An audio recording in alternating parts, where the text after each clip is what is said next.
Hi everyone, I'm Martin and welcome to another great edition for Astronomy for Beginners. Now over the years I own this awesome mount which is the Ioptron Smart EQ Pro mount, and I've had some amazing astro images over the years from this portable mount. Now it's mounted on my legendary Alta Astro 66mm, which is an X dispersion refractor. Right, it's a short focus tube.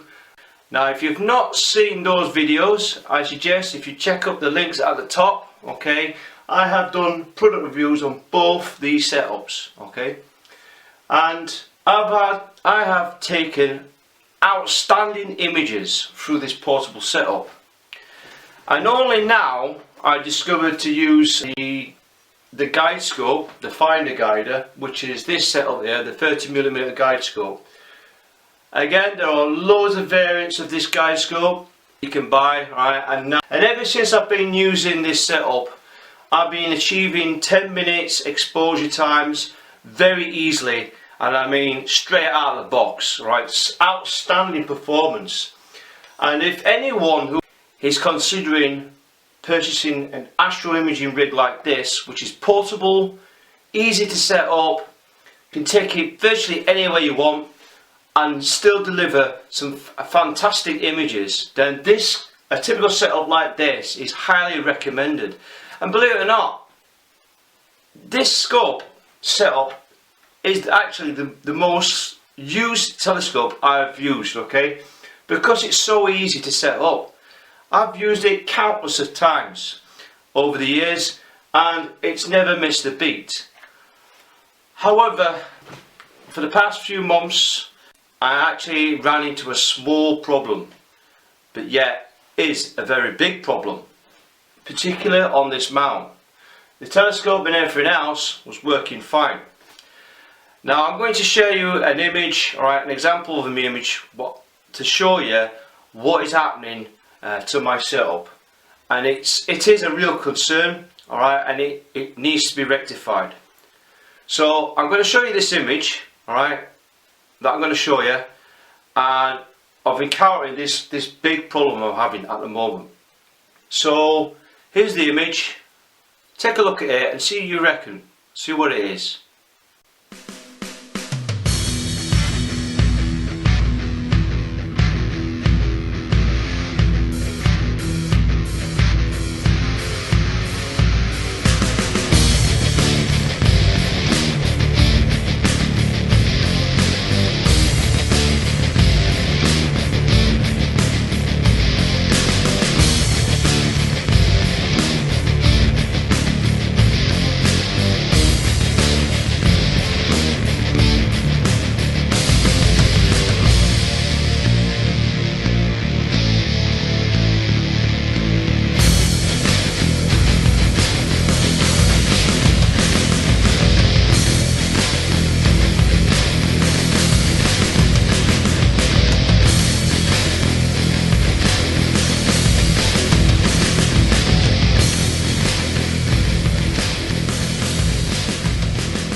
So as you can see, that image there, you can see there seems to be a big problem on the tracking. Now don't forget, I was auto guiding, alright, I was auto guiding with this setup, and it doesn't matter how much I was trying to get it polar aligned, how much star alignment is accurate. I even got the PhD guiding, alright, it was all completely set up correctly. But for some strange reason I still kept getting these weird tracking errors, alright? And the auto guiding was struggling. Don't forget that PhD guiding does a lot of corrections, okay, to correct the mount for any tracking errors. Yeah, it does a good job. However, a lot of people get too reliant on PhD guiding. PhD guiding does a lot of things, but however, when your software is running and you're still getting problems, then the software can only do so much. So I looked into it much more closer, and I was actually quite shocked that I've never checked this before. Weirdly enough, on certain nights can get I can get perfect tracking, not a problem. However, when you get certain nights where I might have a slight breeze of wind and all that, it was all over the place. So I've had many nights ruined because of a slight breeze of wind.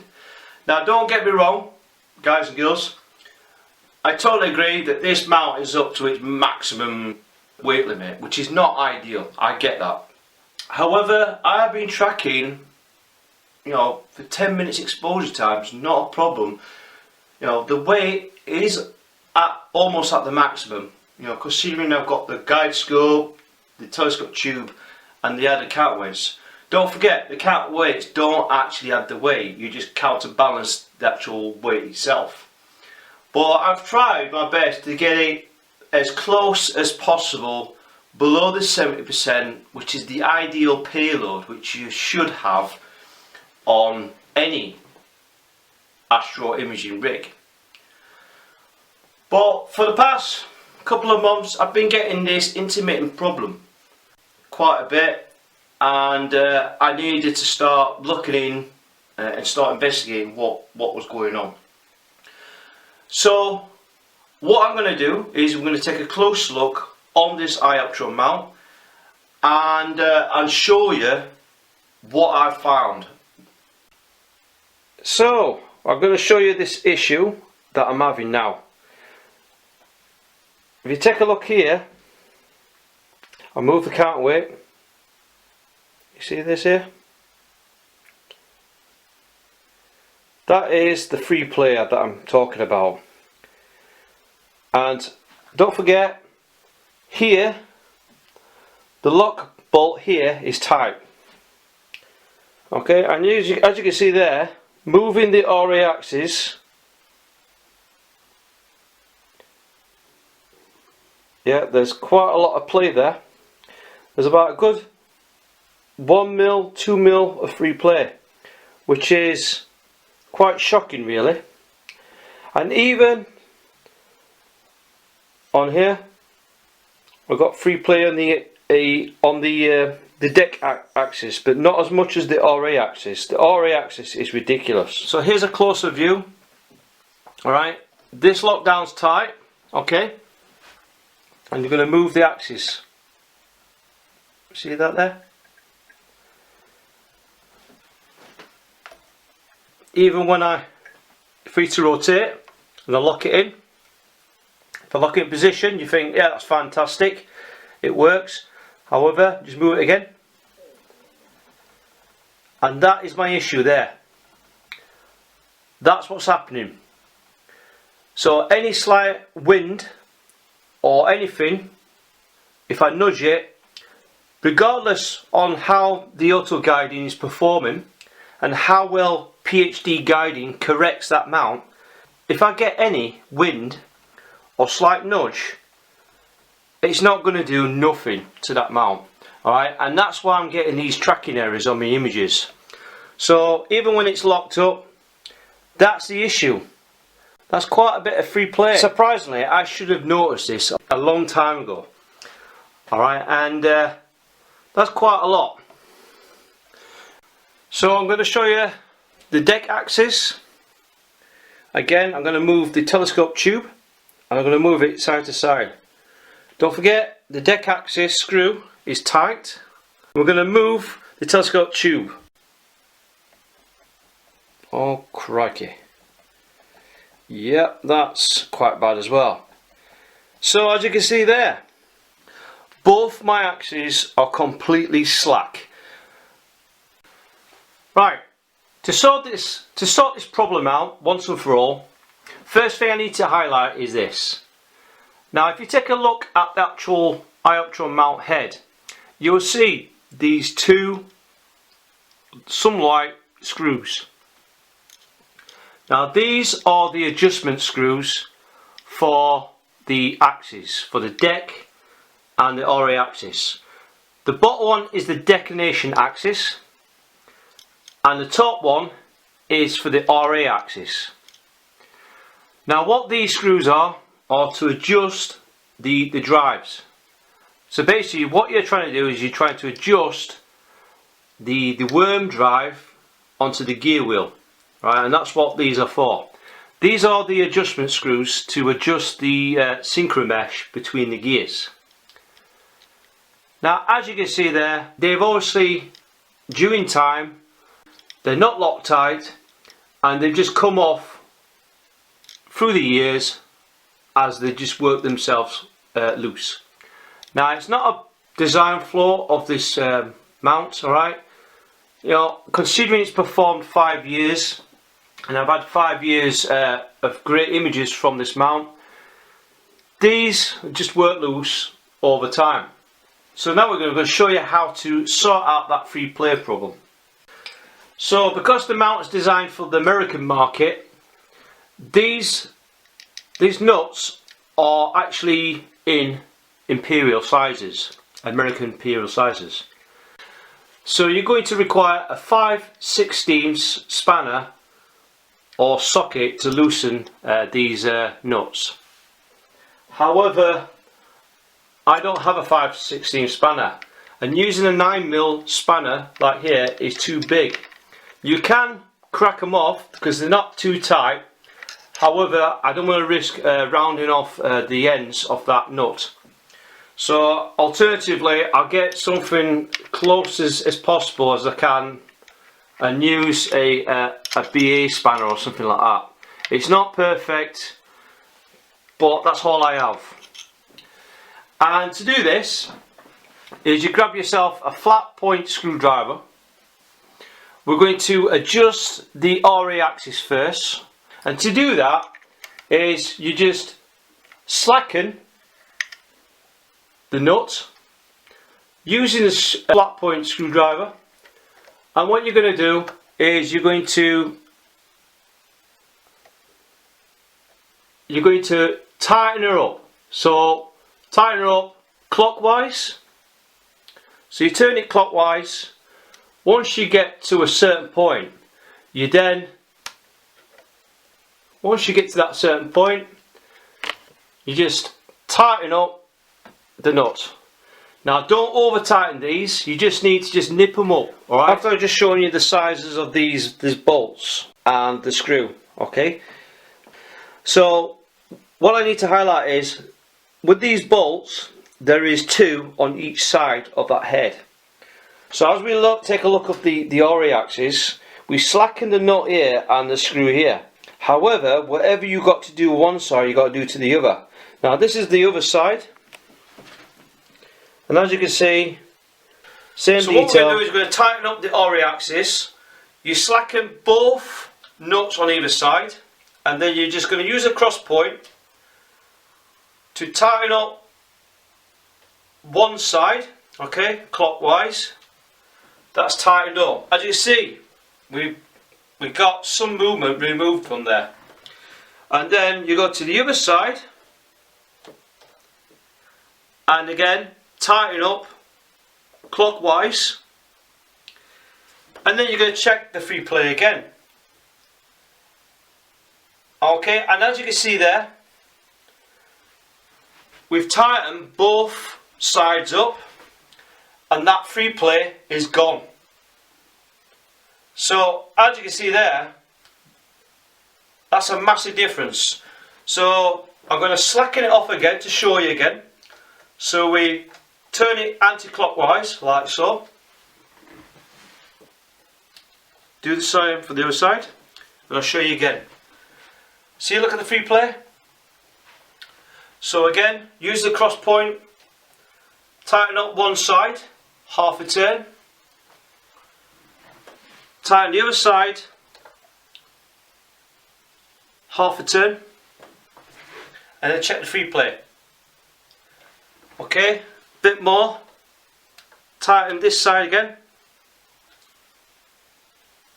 just recheck, okay. Now as you can see there,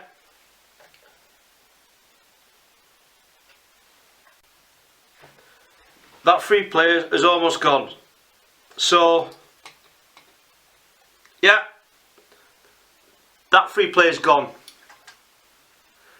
I'm actually moving the entire mount head now, but that free play is gone. So then what you do, once you get to that set tightness, you then tighten it up at the nut end. So use a spanner and tighten up.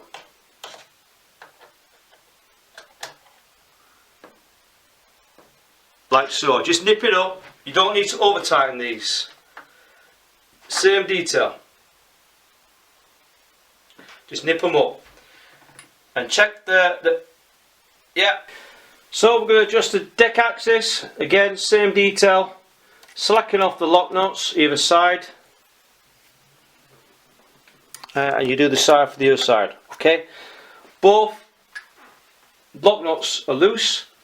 And again, like always, get your cross point. Tighten up clockwise. Do again on this other side. Tighten up clockwise. Once both screws are locked, you then, same detail, hold the screw and tighten the nut. Just nip it up. Use a screwdriver, hold the screw in place, tighten up the nuts using the spanner. Okay, tight. One thing I need to highlight is, if you're curious what that is, right, this is a ST4 lead. Now the main difference with ST4 leads is they tend to be quite long.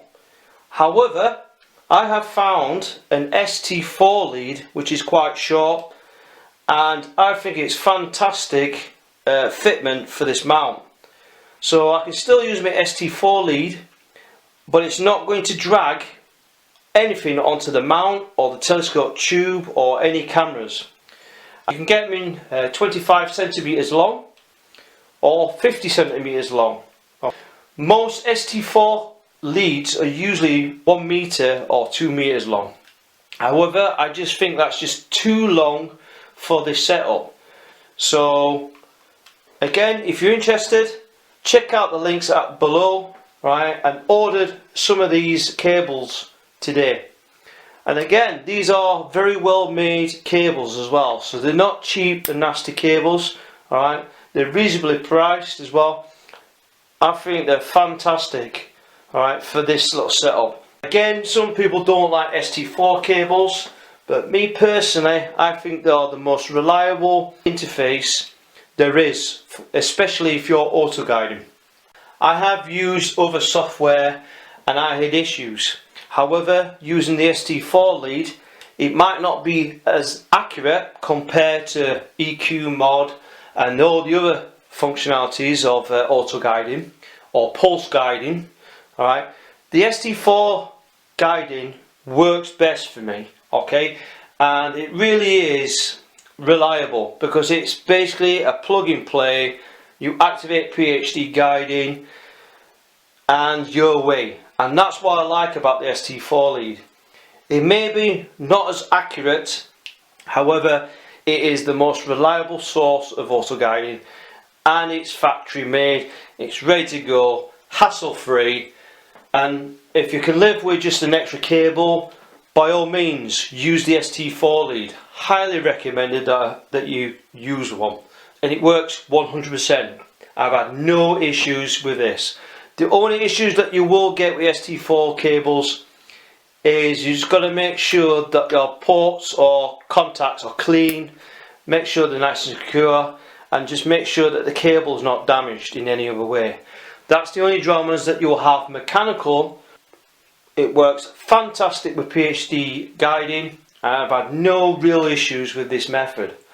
And again, some people might disagree with me with there, but however, I've always used ST4 lead. As long as it works for me, that's fine. And I'm a big believer is, if the system doesn't work for you, then change it. But if the guiding system works for you anyway, and you've had no real concerns, then why change it? And that's how I see things with astrophotography. If it works for you, keep it, stick to the plan. As long as you're getting decent images and you're not getting any real dramas, you're not wasting valuable time sorting out software issues, sorting out other things, when I like to be ready, get everything sorted out, and I'm taking actual images. So now we've adjusted both the axes with those screws. We're now going to check for the free play, and as you can see, and again I'm checking the deck. Okay, and then I'll check the RA axis. Again, a lot tighter, a lot more sturdier now, as you see there. And just to check, see if the drives are still good, switch on the mount, right, and just use the handset. So set the hand controller to the highest setting, and then just check the mount.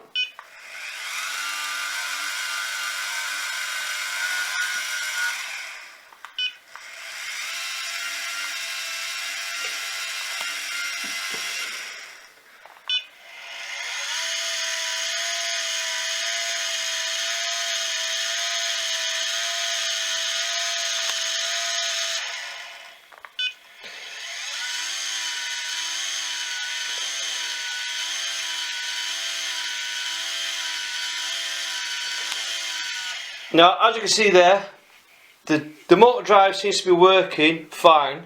However, it seems to be struggling a little bit. So what you do is you slacken off these nuts again, and then recheck the adjustment. I think the RA axis is struggling a bit, alright, because I think I've over tightened it.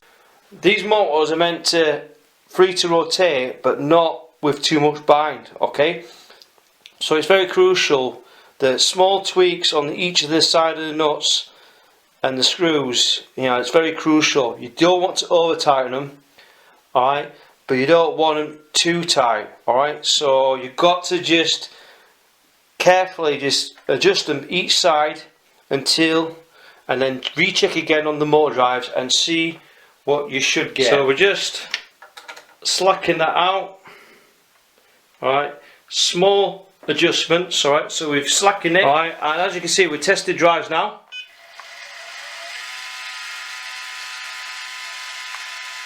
See now?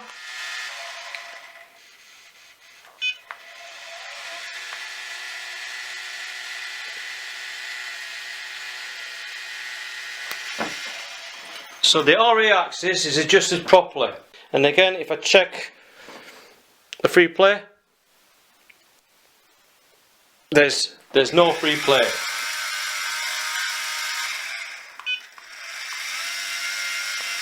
See, it seems to be struggling.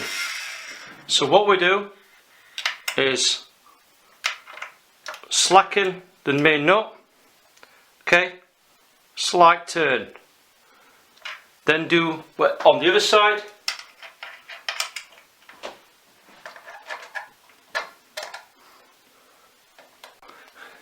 slight turn, adjust, there you go.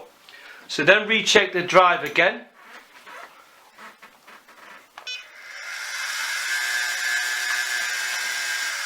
Now, as you can see there,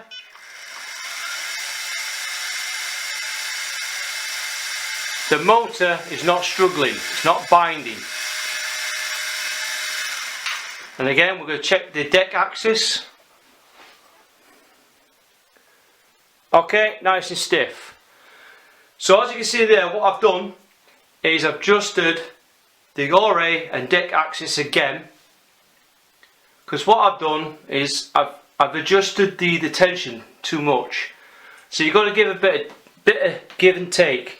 So if the motors start to bind like it was there recently, slacken these out bit by bit of a turn each side, and then recheck the motor drive. It's very crucial that you do that, because you don't want too much tension on the worm drives, because if you do that, one, it's going to affect tracking, and the other thing, you over adjust those worm gears, what's that going to do? It's going to fry your motors.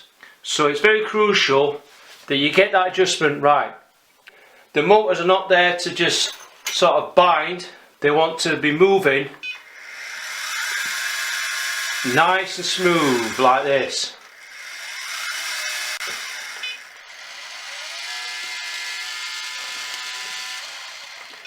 So there should be no whirring noises. So this, see there?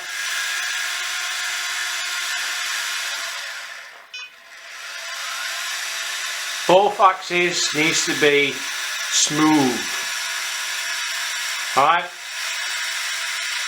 And that's very crucial that these want to be tight, but as long as there's no free play and the motors are free to move, that is completely fine. This mount now is now fully adjusted. So now what we're going to do is we're going to wait till it's clear and we're going to test this mount out, get ready for some imaging, and let's do this.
Well, I'm really impressed with the results. Okay, what a massive difference that has made. All right, but just a slight tune up, you know, just tweak it up, and it's amazing. I just can't believe I've just not noticed this. You know, for the past few nights that I had, and the images are getting ruined.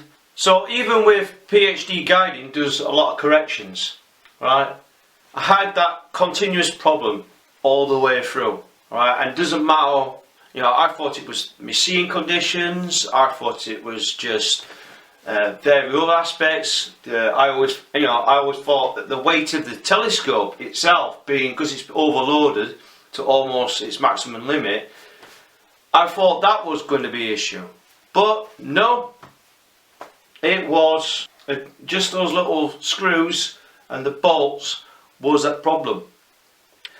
However, what I will consider is now, every time I'll start using this mount, I will be checking that free play. It's made me think now to just, before I start setting up, I'll now religiously just check that free play on those axes, okay, and just make sure all it does is just a quick check. Alright, now believe it or not, even for the NEQ6 mount, which is a higher grade mount and all that, that does too. Over time you've got to check that backlash, okay, check that free play. If you've got a bit of free play on that motor drive, right, on both these axes, you've got to adjust this periodically. Now, more expensive mounts, you know, particularly the computer mounts that you can get, the really professional ones you can get, that cost a region of £4,000 to £10,000, right? They will have special motor drives where the electronics will compensate for the backlash. So, and that's usually during temperature changes within the night.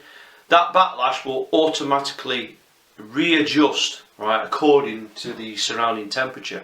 So that's why these more expensive mounts, that's why there's a lot more functions, and that's why the prices go up, because you're paying for high quality, high grade electrics and components. So again, professional mounts will have that built in, but these are just basic EQ mounts, okay, that will give you some decent astral images, okay.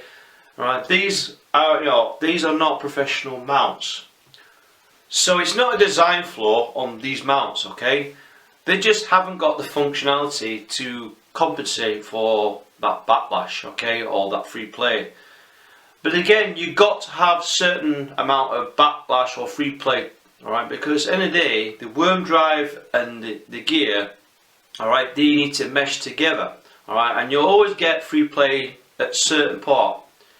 However, not as such with this mount now, after that belt mod I've done, okay, there's not much of that backlash. However, you do get backlash between the worm drive and that gear, alright. From time to time, you just got to periodically just check the adjustment. And usually the temperature changes is usually during summer months, the metal parts, you know, they expand and contract. That is completely normal, okay. So when during the summer months, it's a good idea just to check your drives, okay, the adjustment. And if you do get a bit of backlash or free play, okay, just adjust them slightly, okay. There's nothing wrong with the mount, alright. The metal, these metal components, it is completely normal, alright. It's all to do with expansion, thermal expansion, and it's like with most things, right, they expand slightly, right, when they get hot. So when it's getting warmer, it's a good idea just to check your drives, alright, and then just do a quick adjustment, alright, time to time. Usually during the summer months, metal components do expand, so you might need to slacken the adjustment. However, for the winter months particular, these metal parts will contract, so you might need to tighten them up, and this is completely normal. So I thought I shared these a few tips on this video. Please feel free to hit a like button on my video. I also like to wish my thanks to a lot of my viewers and members as well for participating in the last live chat. It was a real pleasure to speak to you all. Okay, I wish to wish my thanks, right, for the input and the likes for the last video I did on the battery box. That concludes my video. Please, if you like what you see, alright, please hit the like button, okay? Just show your support to this channel.